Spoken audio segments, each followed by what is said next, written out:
झारखंड से हिंदुओं का पलायन, बढ़ती मुस्लिम जनसंख्या ने बदला डेमोग्राफ। झारखंड की सरकार है मुस्लिम परस्त, रविवार की जगह शुक्रवार को होगी छुट्टी। आपने अक्सर ये सुना होगा कि भारत को गजवाए हिंद बनाना है। आप में से कई लोग इसका मतलब भी जानते होंगे, और जो नहीं जानते उनको बता दूं, इसका अर्थ होता है भारत के प्रत्येक नागरिक के लिए इस्लामी हुकूमत और शरीयत कानून को लागू करना। सरल शब्दों में समझे तो भारत पर मुसलमानों का राज। नमस्कार, मैं रोहित कुमार, आप देख रहे हैं कैपिटल टीवी उत्तर प्रदेश की स्पेशल स्टोरी। आज के स्पेशल स्टोरी में बात होगी भारत और भारत को इस्लामिक देश बनाने के मंसूबों की, जिसकी नींव झारखंड में रखने की कोशिश की जा रही है। झारखंड का रामगढ़ जिला, जहां इन दिनों कुछ अलग ही देखने को मिल रहा है। जिले को पाकिस्तान बनाने की कोशिश की जा रही है। संविधान से हटकर एक अलग ही कानून चलाया जा रहा है। क्या है पूरा मामला, विस्तार से जानेंगे।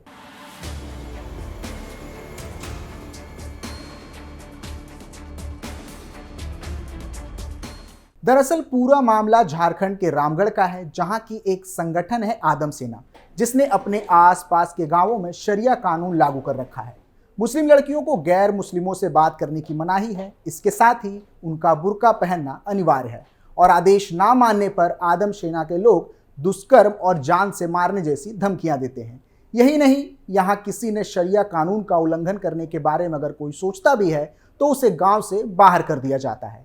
जानकारी के मुताबिक ये मामला रजरप्पा थाना इलाके का है, जहां युवती ने थाने में गुहार लगाई है कि आदम सेना के प्रमुख सलमान और अहमद से उसकी जान बचाई जाए।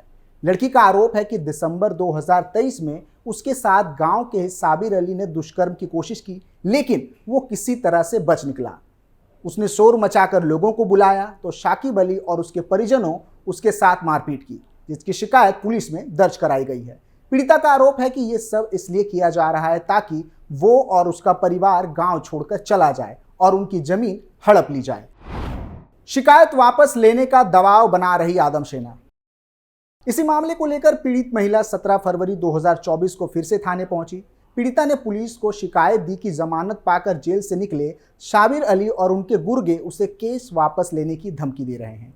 इसमें सलमान और अहमद के नाम हैं। ये लोग केस को वापस लेने के लिए धमका रहे हैं। युवती के अनुसार ये दोनों प्रशासनिक कार्रवाई नहीं मानते, यहाँ शरिया कानून चलता है। इन लोगों ने मेरे साथ और पूरे परिवार के साथ मारपीट की और हमारा सामान भी घर से बाहर फेंक कर घर पर ताला लगा दिया। दुष्कर्म और जान से मारने की धमकी। पीड़ित युवती का आरोप है कि आदम सेना से जुड़े कुछ लोग केस में समझौते के लिए धमकाते हैं। अहमद अंसारी ने फोन पर गलत बातें कहते हुए धमकाया। पीड़िता का कहना है कि पिता की मौत के बाद वो 3 भाई बहन अपने पुश्तैनी गांव आ गए, लेकिन गांव में जमीन को लेकर विवाद होने लगा। अब आदम सेना शरिया कानून का हवाला देकर उन्हें पर्दे में रहने और दूसरे कौम के लोगों से बातचीत ना करने के लिए कहते हैं। पीड़िता ने कहा कि मेरे परिवार को परेशान किया जा रहा है, और अगर प्रशासन ने आदम सेना के खिलाफ कार्रवाई नहीं की तो वो एसपी के आवास के सामने आत्महत्या कर लेगी। हम सब जानते हैं कि डेमोग्राफी में बदलाव के भयंकर परिणाम होते हैं। भारत में कई ऐसी घटनाएं सामने आ रही हैं जहां किसी इलाके में मुस्लिमों की जनसंख्या अधिक हो जाने के बाद सारे नियम कानून उनके ही मुताबिक चलने लगे हैं। स्पष्ट है, जोर जबरदस्ती के दम पर ऐसा कराया जा रहा है। यहाँ तक कि स्कूल कॉलेजों को भी वो अपने हिसाब से ही चलाना चाह रहे हैं। ऐसा लग रहा है जैसे भारत के इन हिस्सों में शरिया लागू हो गया हो और भारत में कई छोटे छोटे पाकिस्तान बन गए हों। आइए सबसे पहले इस तरह की कुछ घटनाओं पर नजर डालते हैं जहां मुस्लिमों की जनसंख्या अधिक होने पर उस इलाके में रह रहे हिंदुओं को भी उनके हिसाब से चलने के लिए बाध्य होना पड़ा। अगर किसी ने आनाकानी की तो इसका दुष्परिणाम हिंसा के रूप में भुगतना पड़ा। भारत से अलग हुए पाकिस्तान, बांग्लादेश और अफगानिस्तान में हिंदुओं की स्थिति बदतर हो रही है। अब भारत में भी हालात कुछ उसी तरफ जाते दिख रहे हैं। झारखंड के कई स्कूलों में जुम्मे के दिन छुट्टियां। हाल ही में बीते साल झारखंड के जामताड़ा जिले के कुछ सरकारी स्कूलों में रविवार के बजाय शुक्रवार की छुट्टी दिए जाने की खबर आई थी। दावा किया गया था कि स्कूल के नोटिस बोर्ड पर बाकायदा शुक्रवार जुम्मे के दिन को अवकाश घोषित किया गया था। रिपोर्ट के मुताबिक शुक्रवार की छुट्टी उन स्कूलों में हो रही है जहां मुस्लिम छात्रों की संख्या 70% से अधिक है। झारखंड के पूर्व मुख्यमंत्री और भाजपा नेता बाबूलाल मरांडी ने इस व्यवस्था पर सवाल भी उठाए थे। उन्होंने लिखा था कि पहले गढ़वा में हाथ जोड़कर प्रार्थना की पद्धति को रोकने की खबर थी, अब जामताड़ा जिले में रविवार के बदले जबरन शुक्रवार को स्कूल बंद कराने के साथ ही सामान्य विद्यालयों पर खुद से उर्दू विद्यालय का बोर्ड लिखवा देना कितना सही है। मुख्यमंत्री हेमंत सोरेन जी आप झारखंड को किस ओर ले जा रहे हैं? मीडिया रिपोर्ट्स का कहना है कि शुक्रवार को बंद होने वाले स्कूलों की संख्या 100 से भी अधिक है। 75% होते ही बदलवा रहे स्कूलों के नियम कानून।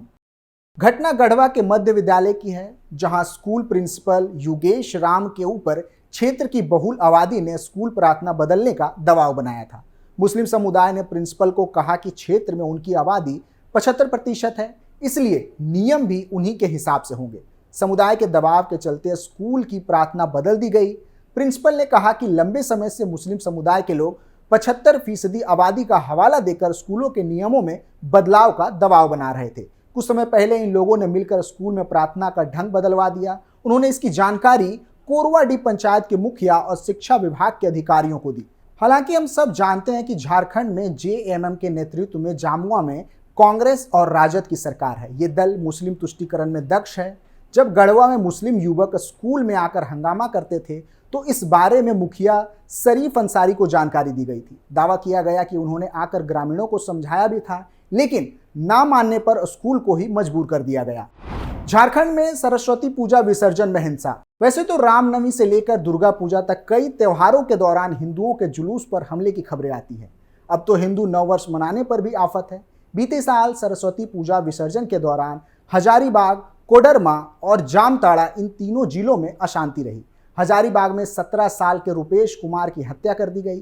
कोडरमा जिले में मरकच्चो नाम का एक थाना है। यहीं के करबला नगर से सरस्वती माता का विसर्जन करने जा रहे जुलूस के साथ कट्टरपंथी मुस्लिम भीड़ ने झड़प की। जिला जामताड़ा, करमाटांग थाना गांव विक्टोरिया सरस्वती माता की मूर्ति का विसर्जन करने इस गांव के लोग जाने वाले थे। सरस्वती सड़क से लेकर सरकारी तालाब की ओर बीच रास्ते में मस्जिद पड़ती है। कट्टरपंथी मुसलमानों द्वारा धमकी दी गई कि विसर्जन के लिए मस्जिद का रास्ता चुना गया तो अच्छा नहीं होगा। रास्ता बदल दिया गया, डीजे नहीं बजा। कट्टरपंथी मुस्लिम भीड़ इतने पर भी लेकिन नहीं माने। मस्जिद से अलग हटकर जो रास्ता तय हुआ था विसर्जन के लिए, जब उस गली की तरफ से सरस्वती माता की मूर्ति छायटांग मोड़ पहुंची तो फिर से बवाल कर दिया गया। मुस्लिम कट्टरपंथियों के कारण 50 साल से गांव में नहीं हुई सरस्वती पूजा। घटना एक बार फिर झारखंड की है, जिस देश में मां सरस्वती को विद्या की देवी माना जाता हो और सरस्वती पूजा हर एक विद्यार्थी के लिए सबसे बड़ा त्योहार हो, वहां इस तरह की घटना डेमोग्राफी में बदलाव के भयंकर परिणामों की ओर इशारा करती है। झारखंड के गिद्धौर में एक हाई स्कूल में लगभग 50 साल बाद धूमधाम से सरस्वती पूजा मनाई गई। इस दौरान भारी संख्या में पुलिस बल को मौजूद रहना पड़ा। इस विद्यालय में सालों से सरस्वती पूजा को लेकर दो समुदायों के बीच विवाद चल रहा था। स्कूल में पढ़ने वाले अधिकांश छात्र मुस्लिम थे। इस वजह से हिंदू छात्र सालों तक सरस्वती पूजा नहीं मना सके। विद्यालय के बच्चे ने सरस्वती पूजा मनाने को लेकर 28 जनवरी 2020 को ब्लॉक ऑफिस और स्थानीय पुलिस स्टेशन में आवेदन दिया, जिसके बाद प्रशासन ने सरस्वती पूजा के एक दिन पहले ही विद्यालय में पुलिस के जवान तैनात कर दिए। तब जाकर कड़ी सुरक्षा के बीच हिंदू छात्रों की मांग पूरी हुई और सरस्वती पूजा का आयोजन हो पाया। हिंदुओं के पलायन की खबरें।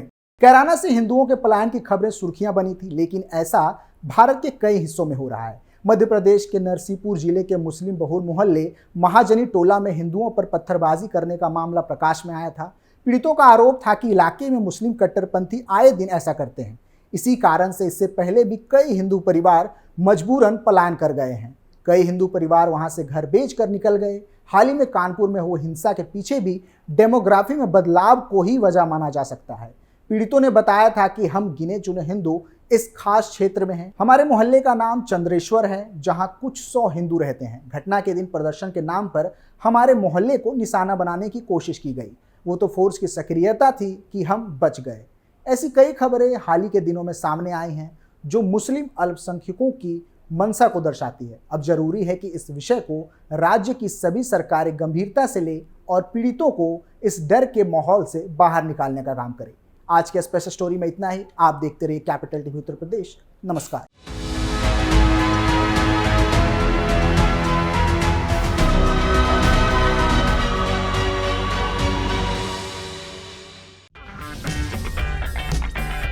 अगर आपको हमारा वीडियो पसंद आया हो तो इसे लाइक करें, हमारे चैनल को सब्सक्राइब करें और हाँ, बेल आइकन दबाना ना भूलें ताकि आप तक हमारे वीडियो की नोटिफिकेशन पहुंचती रहे।